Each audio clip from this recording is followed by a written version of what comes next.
Welcome to the Real News Network. I'm Dharna Noor, joining you from Baltimore.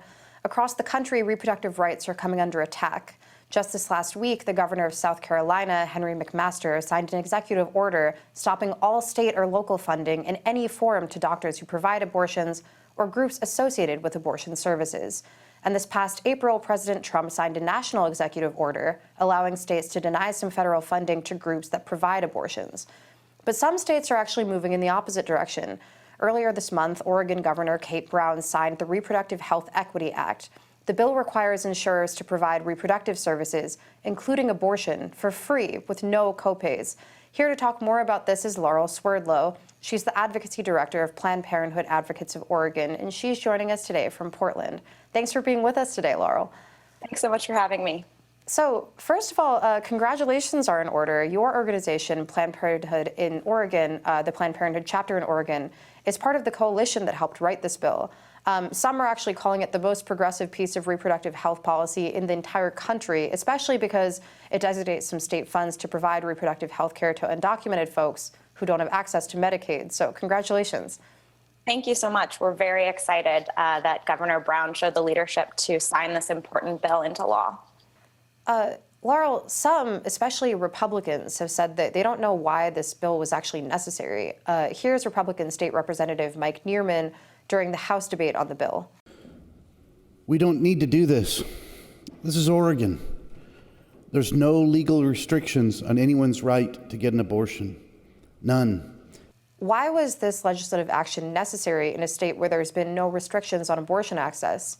You know, we're lucky here in Oregon that we have progressive reproductive health policies on the books.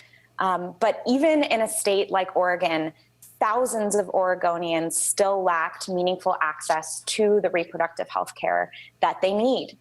And furthermore, you know, we're aware of the threats that are being posed to reproductive health care at the federal level. And Oregonians are not going to stand idly by while politicians in Washington, D.C. take away our reproductive rights.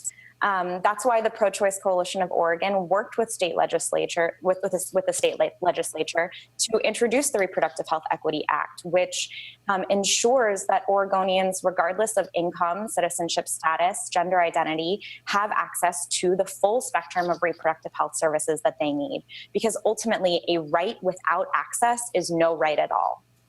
So talk more about how exactly this bill provides free abortions. Where is the funding for these abortions coming from? And what other kinds of reproductive rights and health care does this provide? Yeah. So actually here in Oregon, we're lucky to already have a law on the books that does enable access to abortion services. What this bill does is it requires coverage for abortion at no cost to the consumer. The Reproductive Health Equity Act codifies in Oregon statute the right to abortion so that if Roe v. Wade is overturned, we will have that right here in Oregon. And it additionally requires insurance companies to cover the full spectrum of reproductive health services, including abortion, which does, as I said, continue Oregon's longstanding tradition of treating abortion on par with the full spectrum of reproductive health services. So some, especially in Oregon, are saying that Oregonian taxpayers shouldn't be required to put their money into reproductive rights, especially because though Oregon's a blue state, it has some distinctly conservative pockets. So first of all, did those conservative pockets make it difficult to drum up support for such a bill? And then also, what's your response to those Republicans and other conservatives who are saying that they don't want their tax dollars to go to abortions or reproductive health?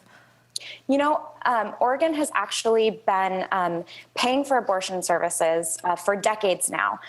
We are lucky to be one of the few states that does support a woman's right to choose, regardless of their income. And Oregon voters have settled that a handful of times at the ballot and made it clear that this is actually something that they want to ensure access to, like I said, several times over the past decades.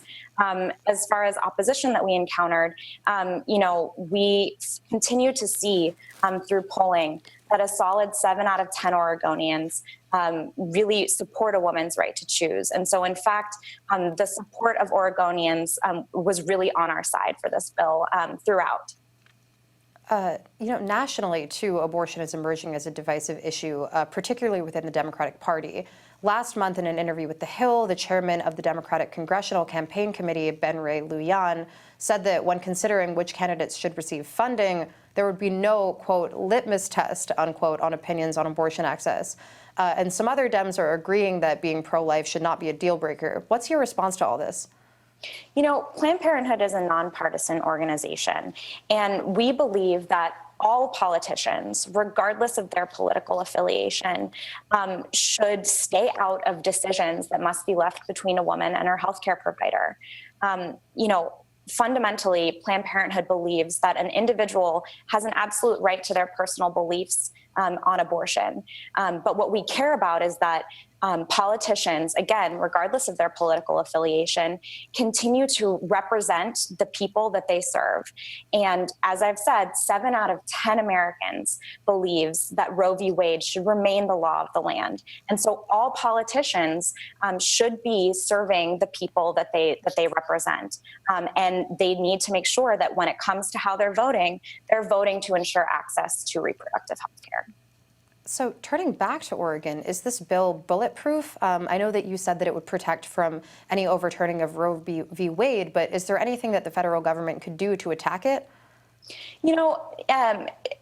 Ultimately, the future at the federal level is really unknown. And what all we want to make sure that we're doing here in Oregon is taking every step possible to safeguard access to reproductive health care.